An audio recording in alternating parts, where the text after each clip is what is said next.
네, 우리 역사랑과 축구 갑시다. 예배하기 딱 좋은 날씨입니다. 네, 오늘 아침 비가 와서 예배하기 딱 좋다. 이런 날 놀러 가기 힘들잖아요. 네, 우리가 지금 한 번만으로 기뻐하고 만족하며 우리가 아버지 하나님께 집중할 수 있는 시간 될 수 있기를 바랍니다. 불행하다고 느끼는 가정에는 세 가지의 특징이 있다고 합니다. 어떤 가정이 불행하다고 느끼나? 첫 번째는 가정 안에 원칙이 없는 것입니다. 가족 전체가 지켜가야 할 원칙이 없기 때문에 여러분, 아무리 소수의 가족이라 하더라도 항상 혼란이 생겨날 수밖에 없다. 그게 바로 원칙 없는 가정의 특징이에요. 예를 들어서 아이들이 몇 시에 잠자리에 들 것인가에 대한 원칙이 없는 가정은 항상 잘 때마다 전쟁을 치러야 하는 거죠. 게임을 하루 종일 하는 아이들이 있습니다. 유튜브를 하루 종일 보는 아이들이 있습니다. 이유는 원칙을 세워주지 않았기 때문입니다. 원칙이 없으니까 그때마다 잔소리를 하게 되고 애들 내 말 안 듣는다라고 하면서 화를 내게 되는 거예요. 그런데 아이들을 그렇게 만든 사람이 누구냐 곰곰이 생각해 보면 부모라고 하는 사실입니다. 그러므로 아이들에게 잔소리를 하거나 명령하는 것보다 더 중요한 것이 무엇이냐 하면 대화를 통해 원칙을 세워가는 것이 훨씬 더 중요하다라는 겁니다. 두 번째, 불행하다고 느끼는 가정의 특징이 뭐냐 하면 어려운 일이 있을 때마다 아무도 책임지지 않으려고 한다는 겁니다. 쉽게 말해서 핑계를 대며 상대 탓을 한다는 거죠. 우리 가정의 문제는 내 마음을 몰라주는 남편 때문이야. 우리 가정의 문제는 개념 없는 아내 때문이야. 우리 가정의 문제는 말 안 듣는 아이들 때문이야. 이렇게 늘 핑계를 댄다는 겁니다. 여러분 아시죠? 우리 가정의 모든 문제는 사실 나 때문입니다.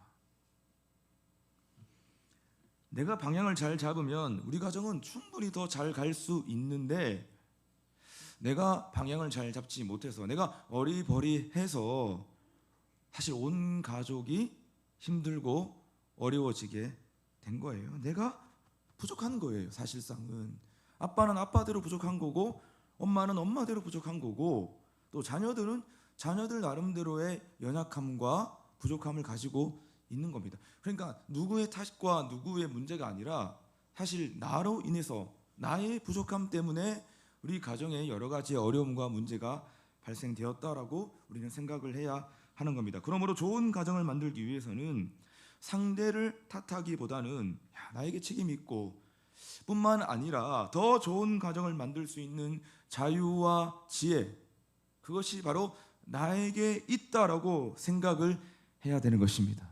내가 주체가 되어야 한다는 거예요.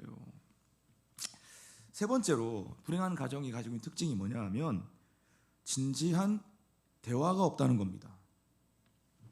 서로의 마음을 알려면 여러분 대화를 해야 되잖아요. 근데 대화를 잘 하지 않아요. 생각보다도.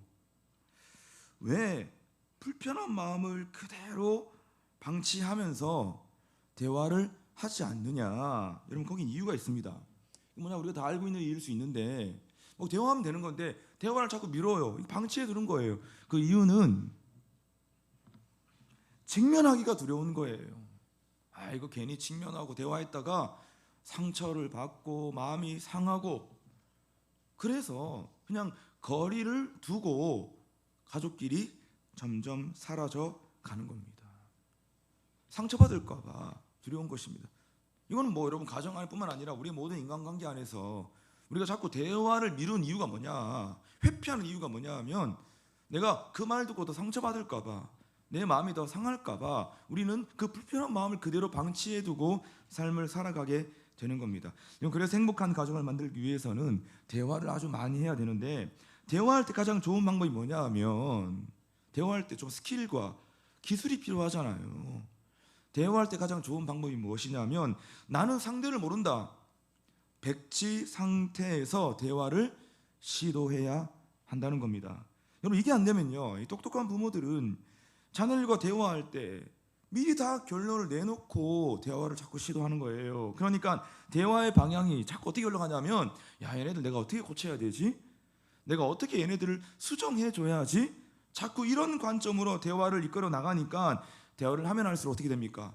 갈등과 상처만 커져 나가는 것입니다. 그래서 아이들은 뭘 제일 싫어하냐면요, 답정너를 제일 싫어해요.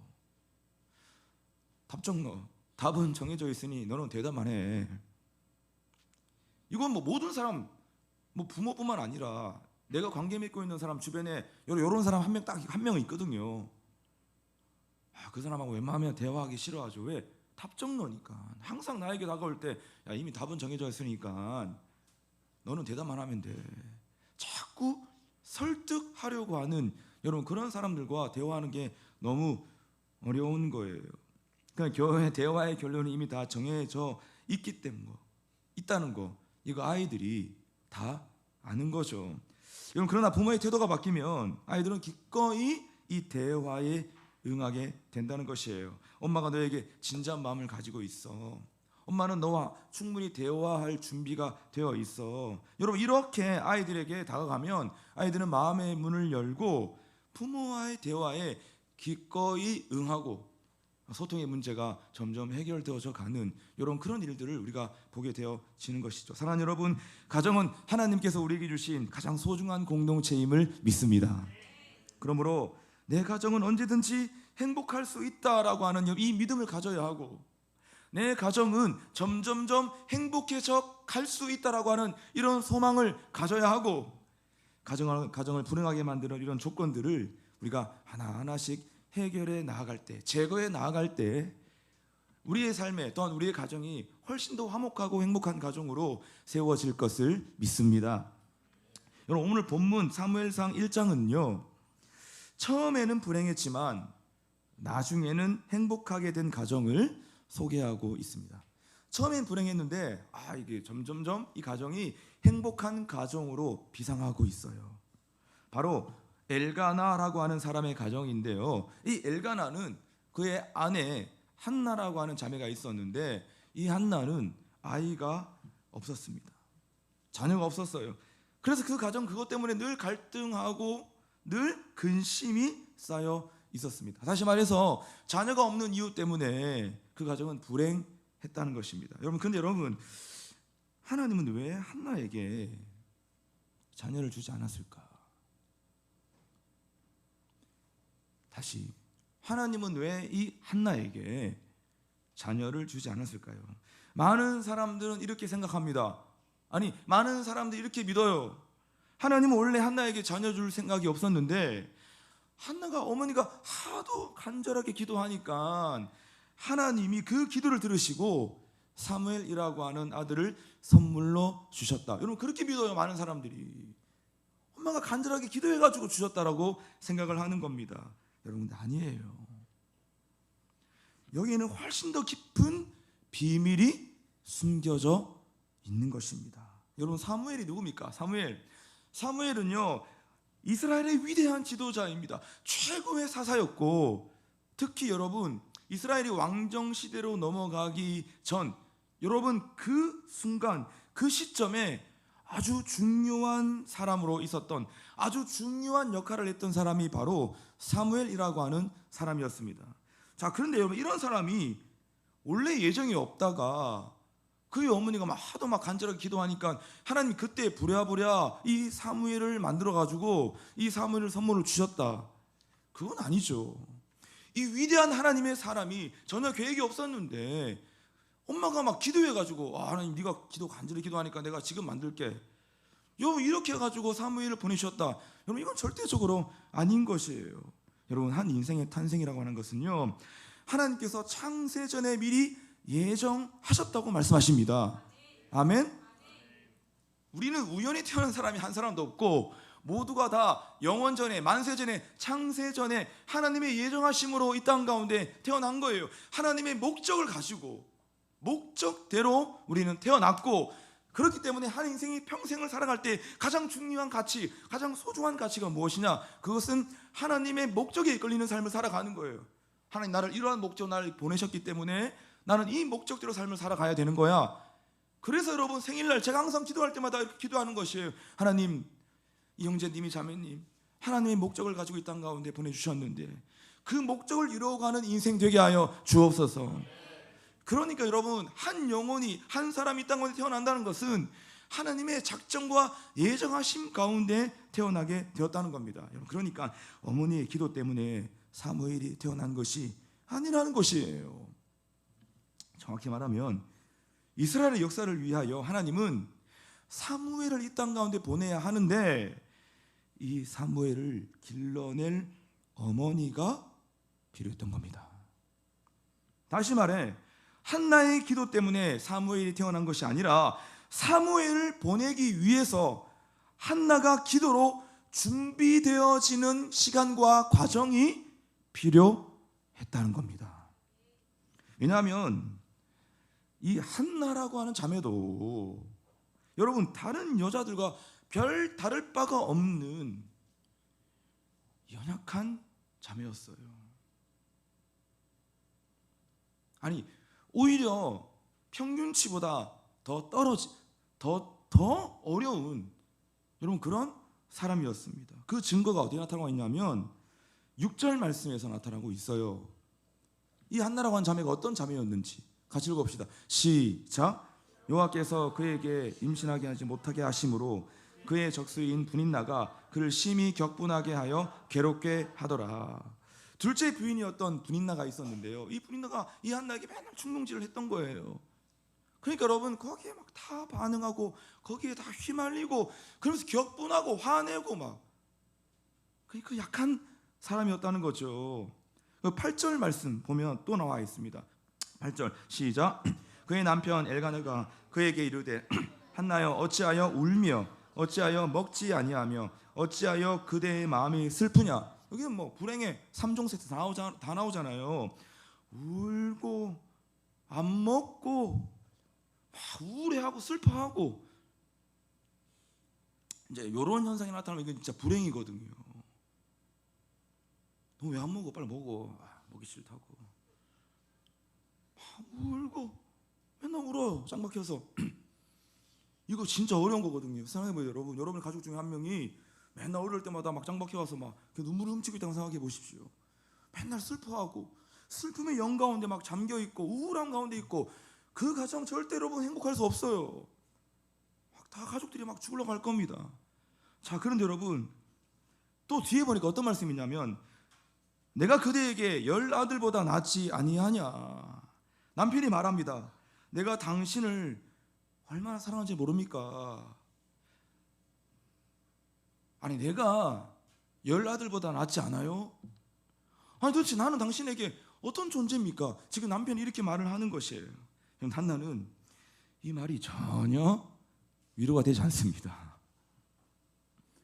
그렇게 사랑해서 만났고 그렇게 좋아해서 만났는데 내가 있잖아. 내가 지금 자녀 없어. 내가 있잖아. 내가 10아들보다 낫잖아. 이렇게 말을 해도 네가 뭔데 이러면서 전혀 그것이 위로가 되지 않았다는 것이에요. 여러분 그런데요 이 남편이 했던 이 말을 하나님이 하신 말씀으로 우리가 좀 바꾸어 보면 굉장히 새롭게 우리에게 다가옵니다.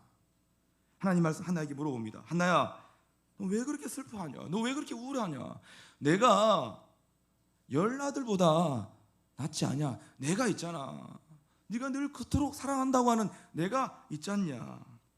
그런 한나는 계속 슬퍼하는 거예요. 여러분 그러니까 한나에게는 지금 하나님도 남편도 위로가 되지 않는 거예요. 왜? 한나에게는 지금 아이가 없다는 사실에 집중하고 있기 때문입니다. 이 집중이 되게 무서운 거예요. 우리가 어디에 집중하고 어디에 꽂혀 있다. 여기에는 하나님도 없고 목사도 없고 지인도 없고 가족도 없어요. 여러분 지금 한나의 마음은 아이의 생각으로 꽉 차 있는 것이에요. 퀴즈. 자, 이런 상태에서 아이가 태어나면 어떻게 될까요? 얼마나 그 아이에게 집착하겠습니까? 둘째 부인이었던 분인 나이의 아이들과 항상 경쟁 의식 가운데 비교하고, 특히 이 사무엘을 통해서 하나님이 이루시고자 하는 그 일에 엄마라고 하는 존재가 가장 방해꾼으로 존재하지 않겠습니까, 여러분? 그것이 여러분 집착이 가지고 있는 가장 무서운 여러분 효과예요. 그래서 하나님의 입장에서는 이 한나의 마음이 변해야 하기 때문에 한나가 기도하지 않을 수 없도록 만들어 갔던 것입니다. 하나님 한나가 어떻게 변화되기를 원했는가 하면요, 하나님 마음은 사랑하는 이 한나가 어떻게 변화되면 좋겠냐, 그것을 말씀해 주고 있어요. 오늘 본문 10절 말씀을 한번 읽어보십시다. 어떻게 변화되기를 원했냐? 10절 시작. 한나가 마음이 괴로워서 여호와께 기도하고 통곡하며, 통곡했답니다. 그리고 15절 말씀 보세요. 시작. 한나가 대답하여 이르되 내 주여 그렇지 아니하니이다. 나는 마음이 슬픈 여자라 포도주나 독주를 마신 것이 아니요 여호와 앞에 내 심정을 통한 것뿐이오니. 여호와 앞에 내 심정을 통한 것뿐이오니. 여러분 여기서 이게 직역하면 여호와께 내 심정을 통했다는 건 뭘 말하는 것이냐면 내 마음을 완전히 쏟아내었다는 거예요. 그러니까 아들에 대한 갈망으로 꽉 차 있었던 그 마음을 하나님 앞에 다 쏟아내었다는 것입니다. 어떻게? 한나가 하나님 앞에 그 아들에 대한 집착과 갈망의 마음, 꽉 차 있었던 그 마음을 하나님 앞에 다 쏟아내었다는 거예요. 다시 말해서 자녀에 대해 집착하는 그 마음이 다 빠져나가고 그 빈 마음에 하나님이 들어오셨다는 것입니다. 여러분, 그래서 아들로 꽉 차 있었던 한나의 마음이 이제 무엇으로 꽉 차게 되었냐면 하나님의 마음으로, 하나님으로 꽉 차게 되었다는 것이에요. 자, 여러분, 그로 인해서 어떤 일들이 생겨났냐면요, 18절 말씀 보십시오. 이런 프로세스를 통해서 어떤 결과가 주어졌냐면 18절 시작. 이르되 당신의 여종이 당신께 은혜 입기를 원하나이다 하고 가서 먹고 얼굴에 다시는 근심빛이 없더라. 뭐가 변했냐? 가장 크게 변한 건 뭐냐면 다시 먹기 시작했고, 이것도 중요한데 거기 뒤에 보니까 얼굴에 다시는 근심빛이 없더라. 얼굴빛이 변한 거예요. 이건 뭘 말하는 것입니까? 하나님, 열아들보다 하나님이 낫습니다. 하나님, 열아들보다 하나님으로 더 제가 만족합니다. 주님으로 제가 만족할 수 있습니다. 여러분, 이 마음이 회복되었다는 거예요. 여러분, 이런 마음이 회복되면 사람이 얼굴을 바뀌어요. 그러니까 사람이 얼굴이 언제 바뀌냐, 웃어라 해서 그냥 잠시 한 3초 웃을 수 있는데 여러분 다시 원래의 미소로, 원래의 얼굴로 돌아오거든요, 표정으로. 근데 진짜 사람이 얼굴이 바뀌려면, 얼굴빛이 바뀌려면 뭐가 회복되어야 되냐면 내 마음이 회복되어야 되는 것이에요. 아멘? 우리가 삶을 살아가다가 내 표정 관리를 여러분 항상 할 수 없잖아요. 24시간 할 수 없습니다. 뭐 사회생활 할 때는 우리가 뭐 자본주의 미소로 우리가 늘 이렇게 응대할 수 있지만 일 끝나고 나서 돌아오는 길은요 다시 얼굴 어두워지거든요. 그러니까 우리가 막 그냥 승무원들 만나가지고 야 정말 참 미소, 참 그 미소가 천사와 같다, 우리가 이렇게 속으면 안 되는 게, 여러분 그분들은 엄청난 월급을 받고 여러분 그 미소를 막 끊임없이 만들어내는 거 아닙니까?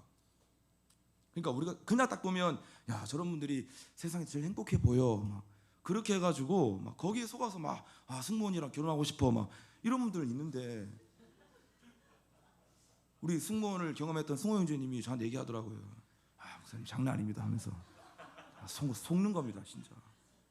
일 끝나고 나면 장난 아니다 막 이러더라고요. 그래도 뭐 좋은 자매가 있겠지. 그 중에도 사람이 미소가 바뀌려면, 얼굴이 바뀌려면, 얼굴빛이 환해지려면 이 마음 안에서 하나님, 열아들보다 하나님 낫습니다. 하나님, 제가 수십억보다 하나님이 낫습니다. 하나님, 제 안에 엄청난 권력보다 하나님이 낫습니다. 우리가 이 믿음의 마음으로 정리되고 이 믿음의 고백이 우리 안에 회복될 때 여러분 우리는 얼굴빛이 변하는 놀라운 역사가 우리 안에 일어날 줄로 믿습니다.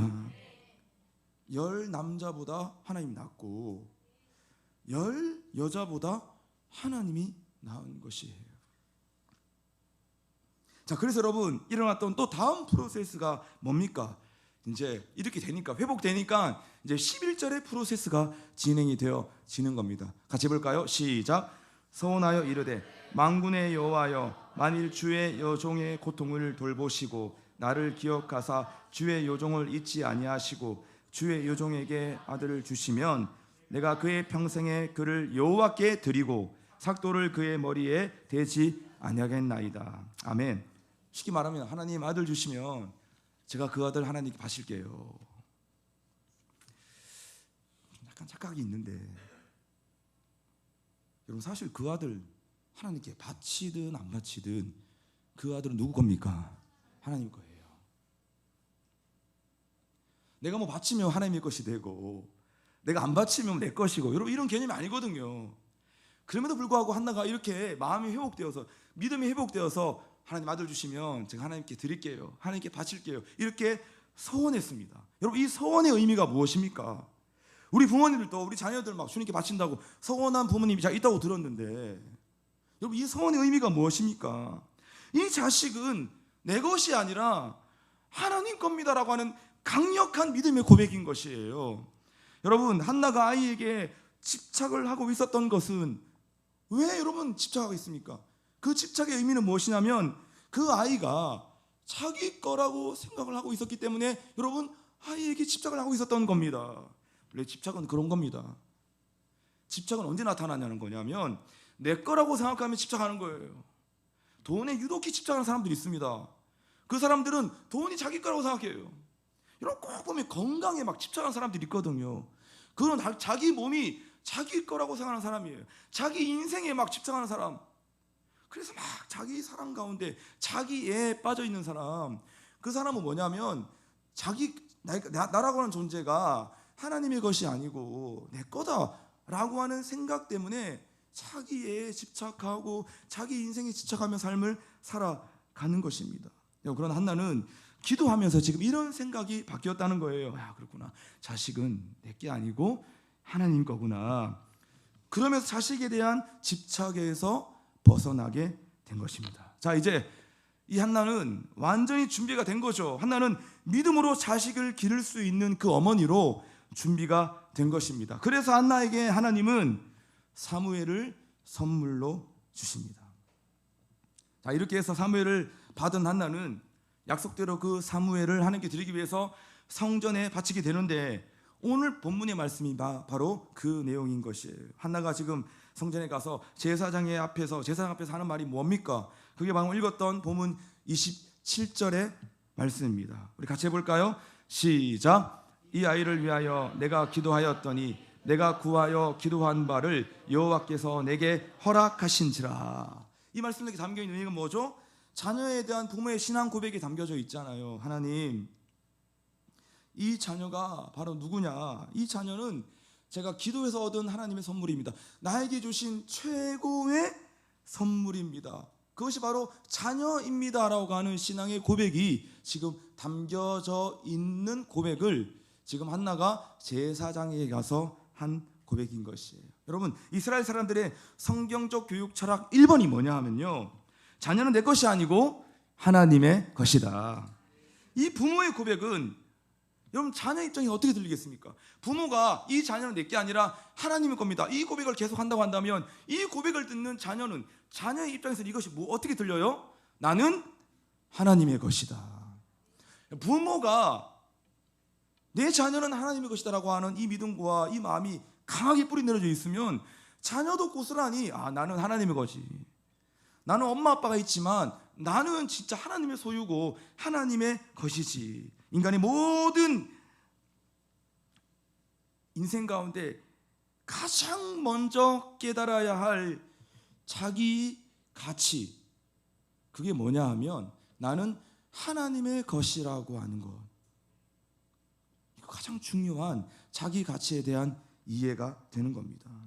이 고백 없이 만약에 자녀들에게 아무리 좋은 교육을 시키고 좋은 학원, 유명한 학원 보내고 막 소문 듣고 막 여기 유명하다더라 막 거기 보낸들 내가 하나님의 것이라고 하는 이러한 생각과 믿음 없이 아무리 고급 교육을 받는다 할지라도 그 자녀들은 자기가 누군지 모르는 영적 무지의 상태 가운데 점점 빠져서 세상 교육과 세상 가치관에 의해서 점점점 자라날 수밖에 없는 여러분 그런 아이들로 자라나게 되는 겁니다. 여러분 그래서 부모는 자녀들에게 무엇을 가르쳐 줘야 되냐? 너는 하나님의 것이야. 너는 내가 하나님으로부터 받은 최고의 선물이야.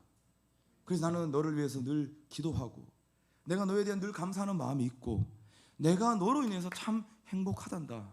그 어떤 가르침보다도 우리 부모들이 항상 이것을 가르쳐야 된다는 사실을 우리는 반드시 명심해야 될 줄로 믿습니다.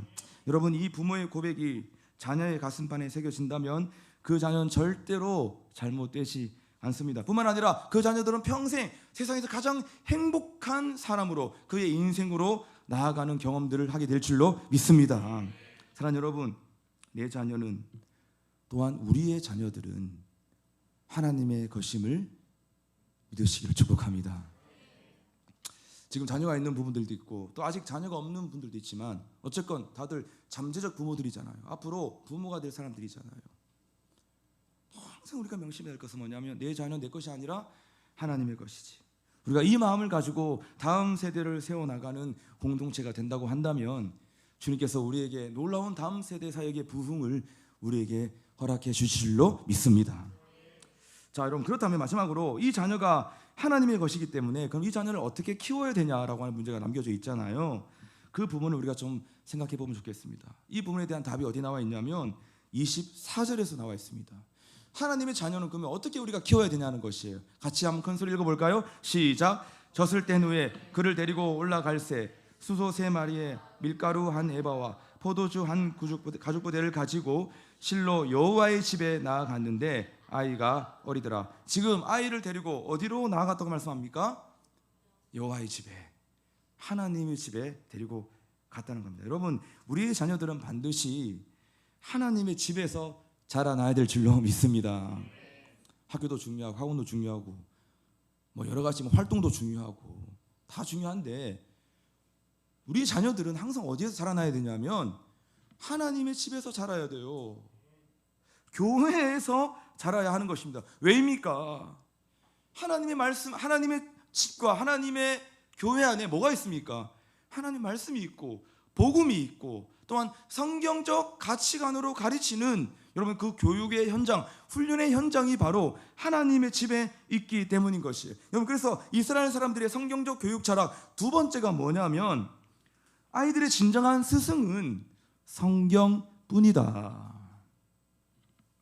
그러므로 믿음의 부모들은 자녀 교육의 근거를 항상 어디에 두어야 되냐면 성경적 가치에 항상 두고 여러분 키워야 하는 겁니다. 내 상식이나 세상의 가치관으로 아이들을 가르치는 것이 아니라 항상 성경의 가치 안에서 아이들을 양육하고 키워나가고 자라게 하고 훈련해 나아가는 거, 이거 여러분 별로 티가 안 날 거 보이지만 나중에 청소년이 되고 대학생이 되고 청년이 되잖아요. 어릴 때 어떤 가치관을 가지고 키웠냐에 따라서 여러분 그의 인생, 자녀들 인생이 여러분 하늘과 땅 차이로 여러분 달라지는 것을 우리가 볼 수 있는 거예요. 목사 자녀라고 그냥 뭐 잘 되겠지, 뭐 중직자 자녀라고 그냥 잘 자라겠지, 그럼 큰 오산입니다. 여러분 목사님 자녀들이 나중에 성장했을 때 하나님을 떠나고 도리어 교회와 등지는 사람들이 여러분 얼마나 많이 있는지 모릅니다. 그거 왜 그러냐 하면 그냥 뭐 잘 되겠지 신앙의 가정이니까 그게 아닌 것이에요. 항상 하나님의 교회와 하나님의 집 안에서 말씀과 복음과 성경적 가치 안에서 이 아이들을 자라나게 하고 가르쳐야 되겠다, 양육시켜야 되겠다, 여러분 그 열망을 가지고 있을 때 우리 자녀들과 우리 다음 세대가 놀라운 하나님의 자녀로 하나님의 일꾼으로 세워지는 역사가 일어나게 될 줄로 믿는 것이에요. 목사님 종교는 개인의 자유 아닙니까? 어릴 때 너무 강요하기보다는 그냥 자기 스스로 선택할 수 있는 나이에 자기가 선택할 수 있도록 도와주는 것이 인격적인 거 아닙니까? 그냥 웃지요. 여러분 신앙은 어릴 때 가져야 되는 거예요. 아직 세상의 때가 묻지 않고 그의 영혼이 아직 순수할 때, 그때 신앙을 가져야 되고 그때 주님을 만나야 될 줄로 믿습니다. 어릴 때 주님을 강하게 만난 사람 여러분요, 평생 보면 진짜 그 믿음과 능력으로 삶을 살아간 사람들이 대다수 아닙니까? 그래서 제가 한번 간증할 때마다, 나눔할 때마다 물어봐요. 언제 주님을 강하게 만나냐? 그러면 다 하나같이 하는 말이 뭐냐면 저 중등부 수련회 때 하나님 만났어요. 중등 수련회 때 주님을 강하게 만난 사람, 대학생 되어도 청년이 되어도 장년이 되어도 정말 주님의 부르심을 따라 여러분 묵묵하게 걸어가는 삶의 현장들을 우리가 보게 되어진다는 것입니다. 그래서 모든 부모들은 자녀들을 항상 어디에 데리고 와야 되냐? 하나님의 집에. 여러분 제가 도전합니다. 아이가 어리다고, 아직 어리니까 이해하시겠지. 이해 못합니다. 들쳐매고 와서 같이 예배 드리고 설교 듣는 게 너무 힘들다 알죠? 그럼에도 불구하고 아이들에게 예배 현장을 보여주고, 우리 부모들은 항상 예배 드리고 하나님 말씀을 듣는 부모다. 너도 하나님의 것이니 너도 예배 자리에 항상 있어야 된다. 넌 엄마 뱃속에서부터 항상 신앙생활을 했으니 어릴 때부터 목사님의 말씀이, 전사님의 말씀이 뭔지 들리지 않아도 넌 항상 말씀으로 양육되어야 돼. 그 마음을 가지고 항상 자녀들을 하나님의 집으로, 교회로 항상 데리고 와야 하는 이 가치와 이 정신이 우리 모든 성도들의 모든 가정들 안에 여러분 뿌리 깊게 내려져 있어야 될 줄로 믿는 것이에요. 자, 이제 하나는 데려온 자녀 어떻게 합니까? 하나님께 드립니다. 하나님께 바칩니다. 28절 보십시오. 그러므로 나도 그를 여호와께 드리되 그의 평생에 여호와께 드리나이다 하고 그가 거기서 여호와께 경배하니라. 여러분 참 재밌는 표현이 있습니다. 나도 그를 여호와께 드린다고 했습니다. 이거 뭐가 숨겨져 있습니까? 내가 드리기 전에 하나님이 주셨다는 거예요. 하나님이 주신 것이니까 지금 한나가 이렇게 고백하는 거예요. 나도 그를 여호와께 드립니다. 사랑하는 여러분, 자녀는 나의 것이 아니고 자녀는 내 꿈을 이루는 부속물도 아닙니다. 그러므로 자녀를 기르는 목적은 바로 어디에 있느냐? 오늘 이것이 핵심입니다. 우리가 자녀를 기르고 자녀를 양육하는 목적이 어디에 있느냐? 그것은 바로 하나님께 드리는데 그 목적이 있는 것입니다. 하나님을 위해 일할 사람으로 길러가는 거죠. 하나님께 쓰임받는 다음 세대로 길러가는 거예요. 우리가 다음 세대를 세워가고 양육하는, 훈련하는 여러분 그 목적이 어디 있습니까? 그것은 하나님께 드리는 데 목적이 있는 것이에요. 하나님, 다음 세대를 열심히 세워서 주님께 올려드립니다. 주님, 그의 삶을 주께서 사용해 주시고 주님의 영광스러운 도구로 장차 귀하게 쓰임받을 수 있도록 주님이 자녀를 받아 주옵소서. 이것이 여러분 모든 교회 안에 다음 세대 사회가 가지고 있어야 될 중요한 가치와 정신과 비전과 목표가 되어야 될 줄로 믿습니다. 그래서 모든 양육 과정에 항상 강조해야 되는 것이 뭐냐? 너는 하나님을 위해 살아야 한다. 우리 지금 자녀들에게 한번 같이 선포합시다. 지금 자리 없지만 우리 교회 안에 주신, 공동체 안에 주신 다음 세대 자녀들에게 우리 그렇게 한번 선포하면 좋겠습니다. 너는 하나님을 위해 살아야 한다. 엄마만 하나님을 위해 살지 않을게. 아빠만 하나님을 위해 사는 게 아니야. 너도 하나님을 위해 살아야 돼. 항상 이 마음을 가지고 우리가 다음 세대를, 우리의 자녀 세대를 잘 세워가기를 축복하는 것이에요. 말씀 마무리하겠습니다. 내가 내 자식을 어떻게 길러야 하나, 이렇게 고민하는 사람들이 되게 많이 있습니다. 고민하는 부모들, 어떻게 길러야 하나, 어떻게 양육해야 하나. 부모뿐만 아니라 많은 교회와 공동체들도 우리 다음 세대 자녀들을 어떻게 길러야 하나. 여러분, 그런데 근본적인 문제는 자녀에게 있지 않고 부모에게 있고 선생님에게 있고 목회자에게 있습니다. 부모들이 원칙을 세우지도 않았고 모든 게 자녀 때문이라고 핑계를 대고 진지한 대화를 나누지도 못하고, 그리고 자녀를 내 것으로 생각하고 내 입맛에 맞는 자녀로 길러가려고 합니다. 그러니 사실 자녀 세대의 문제는 자녀에게 있지 않고 부모와 스승에게 있는 거예요. 그래서 오늘 나의 자세를, 우리의 자세를 좀 하나님 앞에 비춰보면 좋겠다. 오늘 이 본문을 통해서 우리가 충분히 답을 얻었다고 믿는 것이에요. 한 가지 이야기만 하고 마치겠습니다. 이탈리아의 작은 예배당 안에서 한 여자가 막 펑펑 울고 있었어요. 점점 크게 통곡하는 여자를 보고 나이가 많은 감독이 지나가다가 질문을 했습니다. 부인, 왜 우십니까? 그때 여인은요, 눈물을 흘리며 이렇게 대답을 했어요. 내 아들이 타락했어요. 방종하고 이단에 빠졌어요. 그래서 펑펑 울면서 그 어머니가 기도하고 있었던 거예요. 그러자 늙은 감독은 손수건을 건네며 눈물을 닦으라고 하면서 이렇게 말했습니다. 부인, 자녀 문제로 낙심하지 마세요. 눈물로 기도하는 어머니의 자식은 절대로 망하지 않습니다. 여러분, 그 눈물로 기도하던 여인이 바로 누구냐? 성 어거스틴의 엄마 모니카였습니다. 그 어머니의 눈물은 응답이 되었고 어거스틴은 주님께 다시 돌아와서 여러분, 기독교 역사의 가장 위대한 영웅으로 쓰임받게 되었습니다. 그 뒤에 뭐가 있었냐? 그가 비록 타락하고 방종하고 이단에 빠지고 난리도 아니었지만 그 어거스틴을 위해서 기도했던 그 눈물의 기도의 어머니가 있었기 때문에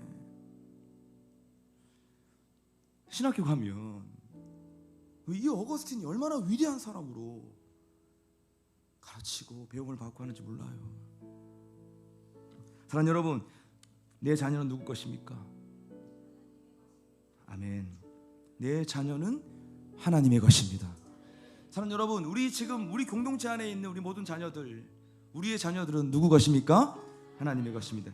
그러므로 하나님의 집에서 말씀으로 양육되어 지도록 그 자녀를 어떻게 해야 한다고요? 하나님께 바쳐야 되는 거예요.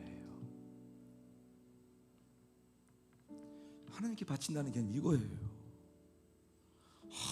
목사를 만들겠습니다, 막 선교사를 만들겠습니다, 자꾸 이것으로만 접근할 것이 아니라 우리가 하나님께 바친다는 개념은 하나님, 내 자녀가 평생 말씀으로 양육되도록 제가 항상 하나님의 집으로 인도하고, 그래서 말씀으로 양육하고, 그리고 이 자녀도 낭차 복음의 도구로 쓰임 받도록 하고, 그게 성인이 되어서 그렇게 하는 게 아니라 지금 어릴 때부터. 우리 공동체에서 제일 나이가 어린 자녀가 누구죠? 자녀가 너무 많아가지고 누구죠? 네, 지금 뭐 잘 모르지만 어릴 때부터 들쳐매고 예배 드리고 같이 전도하고 이렇게 하면 그 자녀를 하나님께 드리고 바치는 거예요. 그러면 하나님은 하나님의 일을 하실 줄로 믿습니다.